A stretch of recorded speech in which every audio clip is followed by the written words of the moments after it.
Bienvenidos a las enseñanzas en línea de Iglesia Transformados de Quetzaltenango. Creemos que toda la Escritura es inspirada por Dios y útil para enseñar, para redarguir, para corregir, para instruir en justicia, a fin de que el hombre de Dios sea perfecto, enteramente preparado para toda buena obra. Asimismo, la fe viene solo por el oír, y el oír por la palabra de Dios. La lectura, la meditación, la comprensión, la memorización de las Escrituras son aspectos esenciales para que cada creyente pueda crecer a la estatura del varón perfecto que es Cristo. Oramos para que después de escuchar la enseñanza de hoy, su vida siga siendo transformada por el poder del Espíritu Santo. Lucas capítulo 24 del 13 al 35. Quisiera explicarles esta parte bíblica. No la vamos a leer porque poco a poco vamos a ir estudiando pasajes y para no volverlo a hacer por segunda vez. Este pasaje habla que después de la resurrección, ese domingo, ese día, el primer día de la semana, dice la palabra del Señor que resucitó Jesús. Luego llegan las mujeres a avisar, porque ellas querían ponerle perfume, arreglar el lugar donde habían puesto a Jesús.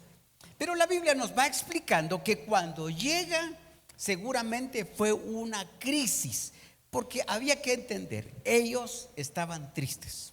Y tal vez ahí es donde quiero iniciar. Ese día, Jerusalén, creían o no creían en Cristo, había pasado algo horrible. Por favor, escúcheme. Creían o no creían en Jesús, ese pueblo, Jerusalén, estaba en una crisis. Habían matado a 3, habían crucificado a 3. La justificación era, bueno, aquellos sí, pero ellos no, o los 3 merecían, o por qué es aquello. Y es más, habían dejado libre a Barrabás. Y esta crisis que estaban viviendo todos ellos, llegó el domingo. El domingo entonces no pasó nada, llegaron las mujeres a contar, pero déjenme explicarles un poco también. La credibilidad de las mujeres en esa época, pues la verdad es que no la tenían. Entonces las mujeres llegaron, la semana pasada nos estuvieron explicando que incluso no se podía tomar la palabra de una mujer como algo sólido. Ese es en esa época. Entonces cuando llegan las mujeres a decir, miren, no pasó nada, no está el cuerpo, la tumba está vacía, apareció, y comenzaron a explicar ellas, mejor dicho, era difícil de creer. Ahora bien, le voy a meter ahora en la historia que vamos a estudiar. Seguramente cada quien agarró sus maletas, sus cosas, lo poco o lo mucho que tenían, y se fueron de regreso a su casa. Algunos se fueron para el norte, otros para el sur, no sabemos, pero habían 2 que narra la Biblia en este Lucas 24, y es lo que hoy queremos estudiar.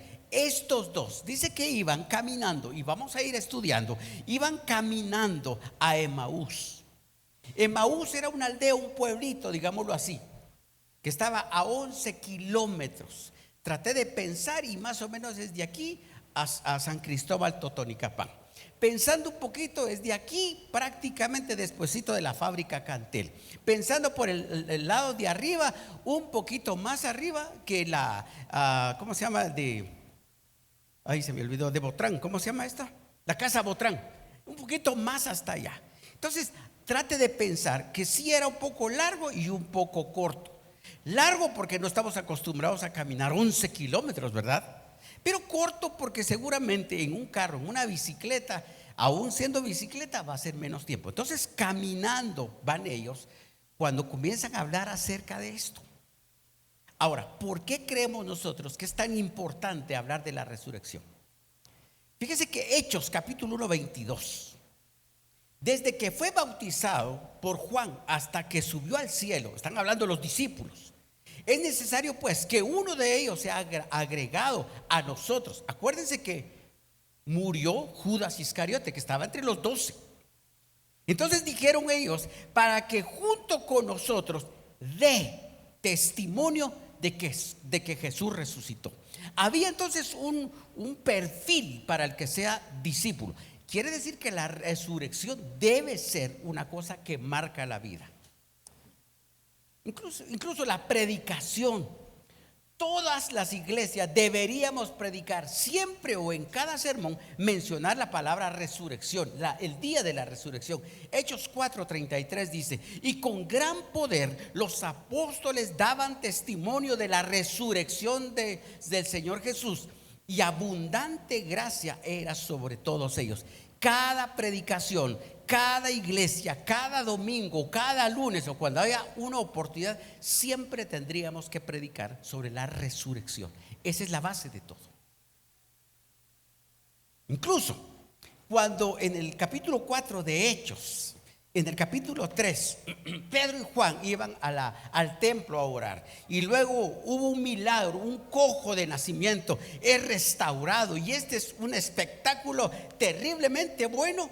Los llevan ante la corte, los llevan ante el concilio, y dice: entonces Pedro, lleno del Espíritu Santo, les dijo, Hechos 4:8: gobernantes y ancianos de nuestro pueblo, nos interrogan hoy por haber hecho una buena obra a un lisiado.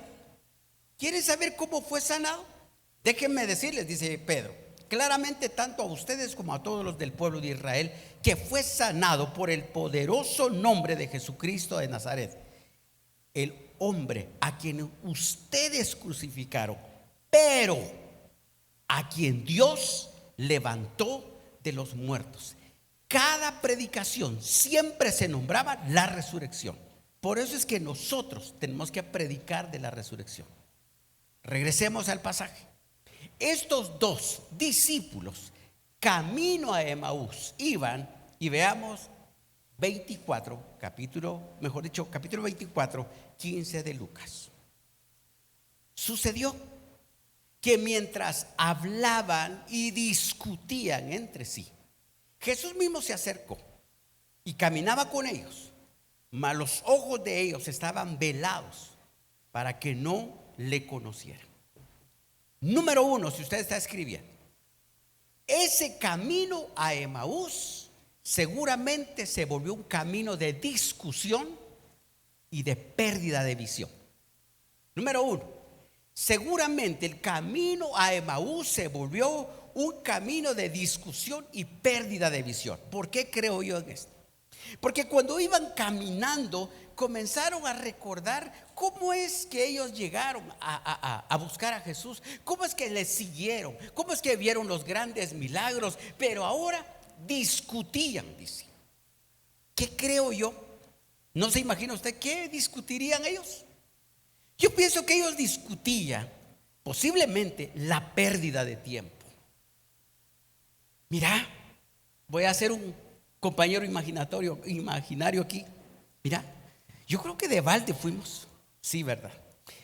Yo no quería ir, pero vos insististe, ¿verdad que sí? Sí, es que mucho tiempo, y nos dijiste que iba a hacer esto, aquello, que lo otro. Seguramente en el camino platicando dijeron: perdimos el tiempo. Discutían nada más. Dejar su casa, dejar su familia, es más, dejaron su trabajo, porque pensaron que este Jesús iba a hacer todo por ellos, y comenzaron a discutir. Mira, yo no debía haber perdido, ya estaba a punto de ser ascendido al trabajo, pero con esto no sé si me van a dar prestaciones, no sé qué vamos a hacer, no sé qué discutían en el camino, pero discutían porque seguramente habían sentido fracaso. Estaban hablando seguramente: ¿qué vamos a hacer mañana lunes? Ya cuando mañana se abran las empresas, se suban las persianas a trabajar, ¿qué vamos a hacer? De plano, a conseguir otra vez trabajo, a buscar. Cuando se perdió la visión, ¿cuándo es que se perdió la visión? Perdón. Cuando venían en el camino platicando. Allá es Jerusalén, allá es Emaús. Mira, ¿y ahora qué vamos a hacer? No lo sé, la verdad es que yo no sé. ¿Qué le vas a decir a tu esposa? Pues no sé. ¿Y qué le vas a decir a tus hijos? Pues no lo sé. Y venían platicando. Ese camino a Emaús, esta gente perdió la visión y discutía.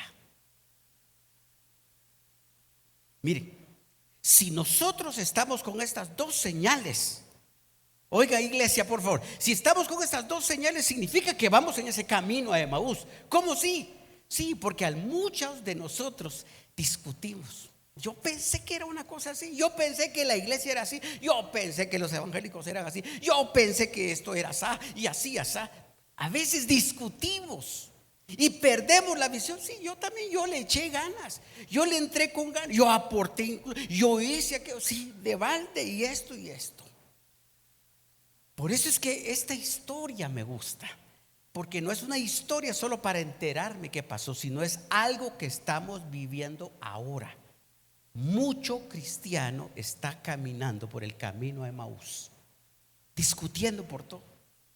Hermanos, Jesús viene pronto. Oh, la muerte nos va a sorprender. Dejemos de estar peleando, dejemos de hacer cosas malas, dejemos de hacer esto, porque en el camino a Emaús yo estoy aprendiendo que si discuto y pierdo la visión, significa que ya perdí todo, que ese camino va a ser malo para mí. Jesús les dice: ¿qué están discutiendo? Leímos, no se habían dado cuenta que era Jesús. ¿Qué están discutiendo ustedes? Queridos hermanos, yo no sé cuántos de nosotros todavía seguimos discutiendo con un pasado. No sé cuántos de nosotros teníamos una expectativa grande para algo, o para alguien, o para una institución, y después de darnos cuenta de un tercer día que no hubo nada, entramos en aquello. La verdad es que yo no sé ni qué voy a pensar ahora. No tengo una visión. Número 2, caminar en el camino a Emaús brota la tristeza y el desánimo. Brota, camino a Emaús, porque 11 kilómetros. Piense por favor. Venían caminando, ya hablamos de no tenían visión y todo. Ahora brota de ellos la tristeza. Y traté de buscar esto en el diccionario. Y dice: ¿qué es la tristeza? La tristeza se caracteriza por un sentimiento de pena, melancolía. Puede incluir la sensación de vacío, de pérdida. Eso es lo que significa tristeza. Y cuando ellos decían, me imagino, ayúdenme, haciendo su mochila, su maleta, no sé, su morral, bolsón, no sé cómo decirle, van caminando, volver a armar para salir. ¿A usted nunca ha tenido que salir de un lugar triste? ¿Usted nunca ha tenido que desocupar una oficina para cuando le dicen: mire, ya no, usted ya no, se puede ir? ¿Cómo es eso de guardar las cosas, hacer la mochila y volver a pensar y cargar y regresar? Esta es una tristeza. ¿Sí me estoy explicando? Camino a Emaús venían con la tristeza. Mira, ¿qué pasó? ¿Te acordás que ese hombre sí estaba alegre? ¿Te acordás ese milagro de los 5,000? Ese hombre es espectacular. Sí, pero ¿ahora qué? ¿Ahora qué? Ya la tristeza, hay una pena. Miren, cuando la tristeza invade nuestra mente y nuestro corazón, realmente uno ya no tiene ganas de vivir. Mucho cristiano en esta época está caminando camino a Emaús porque está lleno de tristeza. ¿Por qué fue así? ¿Por qué lo hicieron? Yo nunca me imaginé que era. Pero es que también vos tuviste. No, pero es que. Y venían hablando. Por favor, métase en esa escena. Cuando habla de desánimo, porque no solamente tenían una gran tristeza, sino un desánimo. Llegar a sentir o a creer que nada tiene sentido. Eso significa desánimo. Y que no existe solución alguna capaz de revertir el panorama. Al desanimarse, uno pierde las ganas de vivir, queda inmerso en un estado de apatía, se llena de pensamientos negativos. Póngase por favor en los zapatos de estos dos. Y yo quiero ponerle a usted en los zapatos de muchos cristianos que están desanimados. Mucho cristiano ahora, hoy domingo, se recordó cómo eran los cultos de antes. Se recordó qué fiesta se hacía. Esta mañana muchos, ¿qué vamos a hacer, papá? Échense otro cuaje, vamos a pedir comida. Muchos de estos hijos nunca saborearon lo que hoy estamos saboreando nosotros. Muchos de estos hijos porque van en camino a Emaús. Y el camino a Emaús realmente lo que hace es un desánimo tal. Iglesia, ya es tiempo, vamos a llegar a ese momento, pero es tiempo de entender ese camino a Emaús, este desánimo. Ya no tienen ganas de vivir. Y no quisiera pedirles que levantaran su mano, pero estoy seguro que más de alguno está acá, ha decidido mejor ya no, nada. Mejor yo busco a Dios. Yo mejor solito voy a hacer las cosas. Sí, lo va a hacer 1, 2 o 3 semanas a lo sumo. Después no va a poder, porque es bíblico incluso que estemos en comunión, que estemos congregándonos. Mucha gente, mucho cristiano va camino a Emaús desanimado. Tiene ganas. No sé si usted posiblemente esté caminando por esto o ya terminó el camino. Pero muchos estamos, es que, mire, la verdad es que yo tenía una expectativa grande, segunda vez que menciono esto, ¿verdad? Yo tenía algo así, pero ¿qué pasó? ¿Qué pasó? No sé.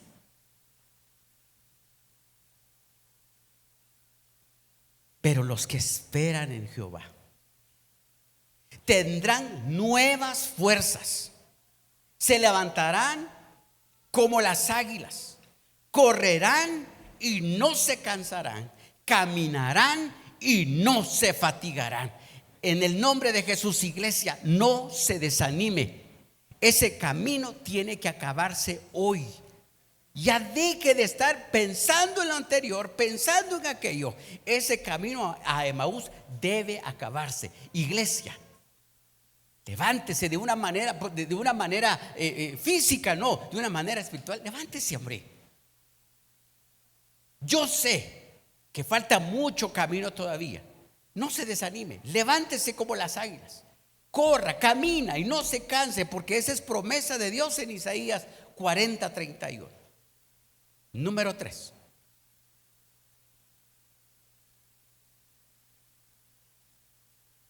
El camino a Emaús. El camino a Emaús. Se pierde la esperanza. Mire, a la hora de estudiar esto, quiero leerlo mejor. Lucas 24:21.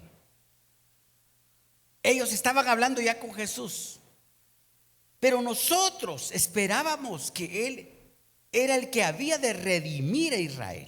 Y ahora, además de todo esto, hoy ya es ya el tercer día que esto ha acontecido.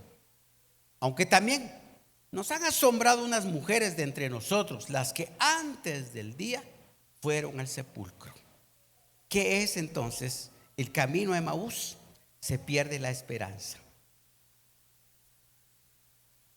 Todos nosotros tenemos una esperanza en algo o en alguien.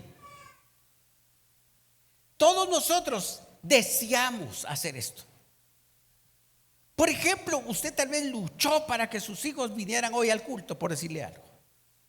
E hizo todo lo posible, negoció incluso con ellos que los va a invitar hoy en la tarde a hacer algo, por ejemplo. Y usted viene y su esperanza es venir, y cuando ve la puerta cerrada,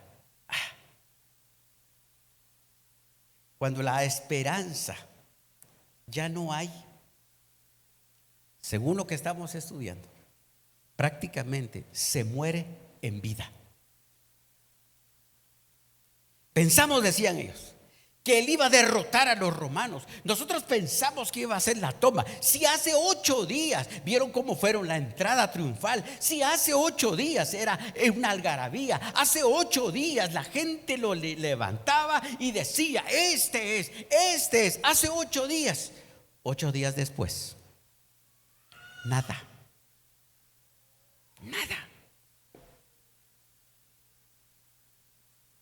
Es más, la manera como lo crucificaron, está bien que se hubiera muerto pues de un paro al corazón, se hubiera muerto o se hubiera ido, hubiera desaparecido, pero que muera en una cruz. desnudo, a la par de ladrones. Es más, cuando le preguntan a la gente, ¿a quién vamos a dejar libre? ¿A Barrabás o a Jesús? Y oyeron ustedes, sí, toda la gente gritaba Barrabás. Solo nosotros éramos, que es más, ya ni hablamos, ya ni gritamos nosotros. Cuando se pierde la esperanza, se muere en vida. Mucho cristiano siente que ya no hay esperanza. Alguien una vez me dijo, mire, voy a probar una última vez. Pero si no, esta vez ya no. No, hermanos. Al final nuestra esperanza no es en humanos, no es en institución. Nuestra esperanza está en Cristo. Nuestra esperanza debe estar anclada en el autor y consumador de la fe. Como cristianos tenemos que vivir bien. Como cristianos tenemos que ser un ejemplo para la sociedad. Como cristianos me gustaría que el vecindario lo conozca a uno por las cosas buenas que uno hace. Pero siempre sus ojos deben estar puestos en el Señor. 1 Corintios 13:13 dice: y ahora permanecen en la fe. Ahora permanece en la fe, la esperanza y el amor. Querida iglesia, la esperanza hay que cubrirla, defenderla, porque cuando no hay esperanza, vuelvo a decir, según lo que hemos estado estudiando, es morir en vida. Es esa desilusión que ellos tenían, 3 días sin nada. Bueno, iban ahí. Cuando Jesús ahí les comienza a hablar a ellos, les dice, tal vez en otras palabras, tontos. Mire, lo que pasa es que ustedes no se han dado cuenta. ¿De qué no nos hemos dado cuenta? Si acabamos de contarte que ni te habías dado cuenta que habían matado a alguien. En el camino a Emaús podemos cambiar la historia. Y eso es lo que hoy quisiera comenzar y aterrizar la enseñanza. Seguramente Jesús, cuando comenzaba a hablar con ellos, lo que pasa, les decía a ellos, lo que pasa es que ustedes solo leen las escrituras, pero no las estudian. Si hubiera estado con nosotros Jesús, vengo aquí de aquí para allá, porque aquí es Jerusalén, allá es eso. Lo que pasa es que ustedes van a la iglesia, pero no oran. Van a la iglesia, pero no leen la Biblia. Porque si lograran ver, leer, orar, entenderían que todo lo que está viviendo es un proceso de Jerusalén a Emaús. Pero no se van a quedar en Emaús, ahí va a ver poco a poco. Mire, cuando uno lee esto, dice que Jesús comienza a darles una cátedra. Les comienza a dar una clase de Biblia privada. Siempre pensé qué es lo que decía, porque dice que comenzó a explicarles Jesús desde Moisés. Les comienza a dar una cátedra y traté de escribir, no se me quedó todo y no lo voy a leer todo porque es demasiado. Pero seguramente Jesús comenzó a platicar. Yo me imagino que en medio de los dos, así como estuvo en la cruz, en medio de los dos comienzan a hablar. Lo que pasa es que, mire, ¿ustedes leyeron el Pentateuco? Sí. Bueno, es que Jesús es la palabra de Dios. Jesús fue el que dijo, mejor dicho, Dios fue el que dijo, y la palabra con la que dijo fue creado todo esto, aquello y lo otro. Les comenzó a decir. Él fue el creador de los cielos y de la tierra. Es más, Él ya vivía allá, el Hijo ya estaba allá. En Éxodo, ¿se acuerdan de Éxodo? Sí, Señor. Jesús es el Cordero, el Cordero Pascual. Él tenía que ser así y así. ¿Se acuerdan que había que comer y la sangre untar en los dinteles de la puerta? Sí, se acuerdan. Y comienza a decirles todo esto. En Levítico le dice: Jesús es el sacerdote, es el representante entre el pueblo y el cielo y el pueblo. Él es Jesús. En Números, Jesús es la columna de nube que los encamina cuando hay sol, y de noche les pone una columna de fuego para que no sientan frío y comiencen a caminar. En Josué, Jesús es el comandante del ejército. Sí, es Josué, pero es la figura de Jesús. Y comienza a contarle cada una de estas cosas. Mire, en Jueces es el verdadero juez y el último juez. Él es el que va a ser, porque después viene y le va a dar vida a los demás. En Ruth, Jesús es el pariente redentor. Él es el que aboga por nosotros, el que está cerca. ¿Se imagina usted las grandes pláticas? Yo comencé a buscar. Es más, esto lo aprendimos en los discipulados los sábados. Íbamos viendo qué es cada libro y les comienza a explicar cada cosa. Primera y segunda Samuel, Jesús es el pastor ungido, es el rey, es el que mata gigantes. Sí, sí, y comenzó a explicarles cada una de estas cosas. Claro, ya me estoy yendo hasta otros pasajes, pero seguramente comenzó a leer todos los profetas. Esdras, Jesús es el restaurador.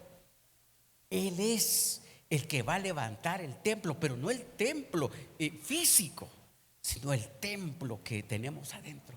Cada una de estas cosas, y tengo, mire, cantidad de cada libro de la Biblia. Tal vez voy a hacer Ageo. Jesús es el deseo de las naciones. Era lo que anhelaban, era lo que querían. Sí, sí, eso lo escribió Ageo. El profeta, sí, venían hablando en el camino. Zacarías, Jesús es la fuente que limpia. El Hijo, y el Hijo tiene que ser traspasado para que tengamos nosotros vida. En Malaquías, Jesús es el sol de justicia. Imagínense, cada plática, mejor dicho, cada parte de la Biblia, en las pláticas les venía diciendo: traté de pensar, de recibir de Dios. ¿Qué es lo que hablaba Jesús? 5. En el camino a Emaús tenemos que tomar una decisión. En el camino a Emaús tenemos que tomar. ¿Qué decisión tomar? Lucas 24-29. Ellos toman esta decisión y ellos le instaron diciendo: quédate con nosotros, quédate con nosotros, porque está atardeciendo y el día ya ha declinado. Y entró a quedarse con ellos. ¿Cuál es la decisión, iglesia? Decirle a Jesús: quédate con nosotros. No es porque él no podía caminar de noche, o porque tenía miedo, o porque lo iban a asaltar. Creo que era una referencia para nosotros decir: para muchos ya es tarde, pero se puede volver a dar una vuelta, o regresar, o retroceder a lo que habíamos pensado. Es tiempo que Jesús sea el anfitrión de nuestra casa. Vamos una vez más y con esto termino.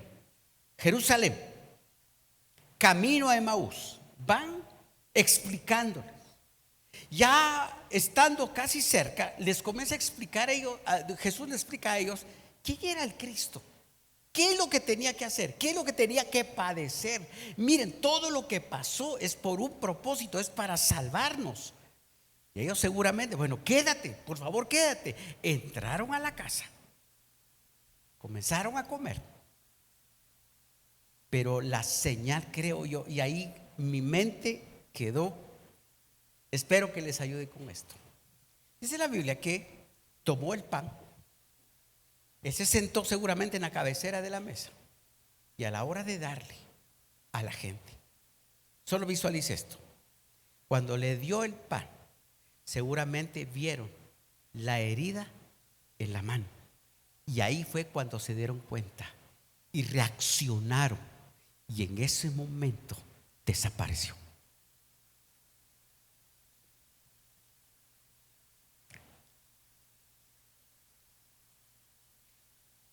¿Qué sucede cuando decidimos cambiar nuestra historia? Última vez, de Jerusalén a Jericó, de tristeza, de zozobra, no hay visión, frustrados, otra vez encontrar la vida. encuentran a Jesús, les explica a Jesús, entran a la casa y estando allí se dan cuenta de esto. Se dan cuenta que todo era un propósito de Dios. Con esto termino, iglesia. Todo lo que a usted le ha pasado en la vida pareciera malo o muy malo, es un proceso nada más para reaccionar que Dios ha estado con nosotros antes de que naciéramos. ¿Me estoy explicando? Es una manera de decir, mire, aunque haya sido la peor desgracia de nuestra vida, pero Dios nos dice, yo he estado contigo. Regresen entonces. Le digo, iglesia, ellos cuando se dieron cuenta, sí es cierto, esto hay que anunciarlo, esto hay que hacerlo. Y dice que regresaron. En la versión Valera 1900 habla acerca de que corrieron incluso.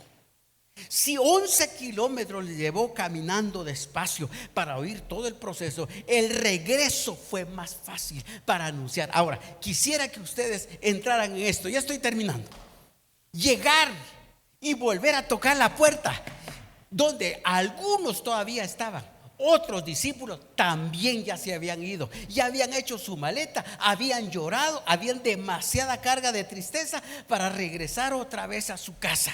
Pero ellos regresaron a tocar la puerta, y yo creo que ni siquiera a somatar la puerta, y abrieron la puerta. Nosotros acabamos de ver a Jesús. Posiblemente ya era después de la tarde, ya era noche seguramente. ¿Cómo fue? Y comenzaron a decirle, y esta es la noticia para la iglesia de hoy.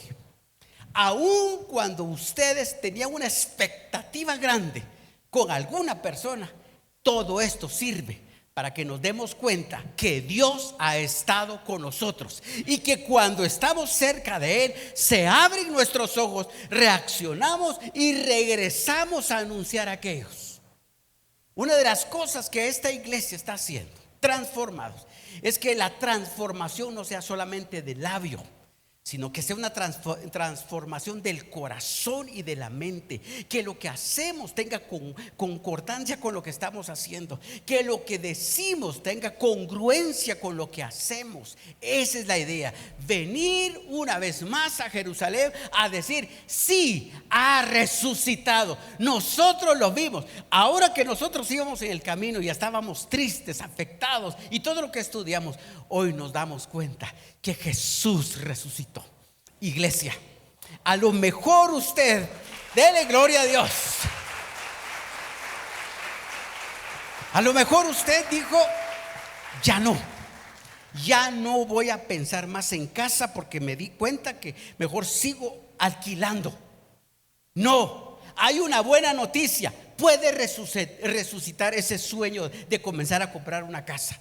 Puede decir usted, yo tengo una enfermedad, dice que ya no se puede. No, señoras y señores, Cristo murió en la cruz para pagar nuestros pecados y por nuestras enfermedades. Hay una respuesta, hay un resurgimiento una vez más, hay una resurrección en su corazón. A lo mejor usted dice, no, yo ya no voy a invertir más, mejor voy a buscar un trabajito. Preferible que me paguen de gota en gota porque me fue mal. No, señora, hoy puede ser el día de la resurrección, donde usted se va a dar cuenta de dónde estaba y regresa a celebrar y anunciar que Jesús es real, es vive y sigue pensando en usted. Yo sé que muchos de ustedes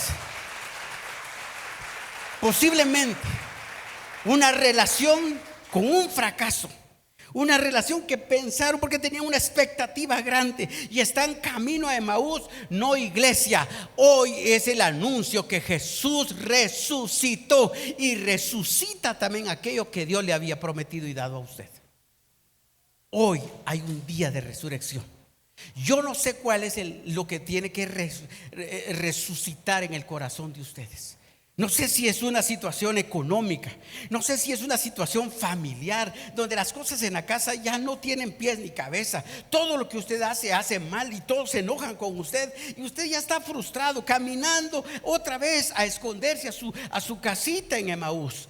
No, querida iglesia, hoy nos estamos dando cuenta que Jesús resucitó. Y si resucitó Él, también resucitaremos con Él. Alguien tiene que aplaudir. Póngase de pie, póngase de pie. Vamos a celebrar la resurrección de Cristo.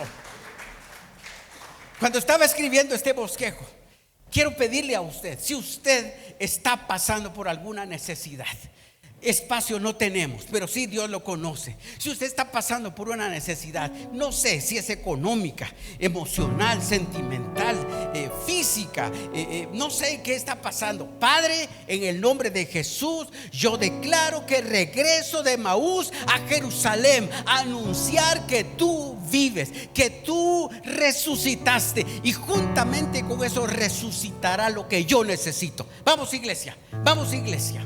A lo mejor es una situación de trabajo, no tiene trabajo, no ha pasado por una situación, está pasando por dificultad económica. Señor, yo te creo. Yo estaba frustrado, tal vez me habían dicho que para qué diezmo, que para qué ofrendo, más las redes sociales me atacan y todo lo demás. Pero hoy entiendo, Jesús resucitó, y también juntamente con Cristo resucitan las cosas que te pido en el nombre de Jesús. Iglesia, vamos, vamos, ore, ore, ore, ore, ore. Ore. Yo no sé qué está pasando. Yo no sé qué está pasando en usted. No sé si es salud, no, vuelvo a decir, no sé si es económico, no sé qué es lo que está viviendo. Algo sucedió en su corazón y usted está frustrado, es frustrada. No hay modo que cambie esto, no hay modo que se reaccione a estas cosas. Padre, si tú resucitaste, y yo sé, no solamente lo celebro hoy, sino yo sé que tú resucitarás. Resucitaste, resucitaré juntamente contigo. Estoy seguro, Señor. La muerte no está sobre mí. Vamos, iglesia, vamos, abra su boca. La muerte no está sobre mí. La deuda no está sobre mí. La deuda no está sobre mí. Enfermedad no está sobre mí. Problemas en casa no está sobre mí. Problemas del pasado no está sobre mí. Alguna frustración no está sobre mí. Una expectativa grande que tenía no está sobre mí. Cristo resucitó y hoy es el día de la resurrección. Alguien tiene que gritar gloria a Dios. Vas a resucitar, así como tú resucitaste y nos fuiste hablando en el camino. Hoy me rehúso a regresar a Emaús. Yo quiero regresar a Jerusalén, a hacer fiesta, a decirle a mis compañeros: sí, resucitó, yo lo vi. Yo estaba muerto en mis delitos y pecados, ahora vivo, soy libre, y Dios me va a ayudar a salir de donde estoy. Él es un buen planificador y me va a ayudar a salir de donde estoy. Yo sé, Señor, alguien tiene que dejar su corazón de tristeza esta mañana. Alguien tiene que decir: yo ya no quiero seguir en ese camino a Emaús. Yo quiero regresar a Jerusalén en una forma figurada, donde hay fiesta, hay vida en Jesús, hay vida en Jesús. Por espacio no podemos pasarles al frente, pero no sé, estoy seguro que más de alguno está pasando por un problema en su trabajo, un problema con su jefe, un problema con sus empleados. Hay un problema que está pasando. ¿Qué está pasando? ¿Por qué no rinden las finanzas? ¿Por qué está pasando esto? ¿Por qué tengo problemas en la casa con mis papás, con mis hermanos, con mis hijos, con mis papás? No lo sé, pero tú haces resucitar de nuevo. Va a tener vida, va a tener vida, va a tener vida sobre mí. Yo declaro, Señor, la victoria de Cristo, pero declaro también lo que tú has hecho por nosotros. Gracias, Dios, gracias, Dios, gracias, Dios. Gloria a ti, Señor. Gloria a ti, Señor. Eso que algunos posiblemente le han dicho a usted: conformate. Alguno le ha dicho a usted: deja, no, ya no hagas nada. A lo mejor hasta le dicen cosas bonitas, como las mujeres querían llevarle un perfume bonito. No, ya dejémoslo así. Solo recordá eso que pasó. Yo le digo hoy que vendrá un fuerte terremoto y se abrirá esa tumba, se correrá automáticamente esa puerta, y ese Cristo, cuando sale de esa tumba, hay victoria. hasta los soldados reconocían que era hijo de Dios. A usted reconocerán que usted ha estado cerca de Dios. Reconocerán los vecinos, todos los que le han hecho tal vez algo malo, reconocerán que usted es hijo de Dios. Y la tumba está vacía. La tumba está vacía, la tumba está vacía. Y quiero, iglesia, que usted comience a aplaudir, a chiflar, a sonar lo que trajo este día, porque hay vida.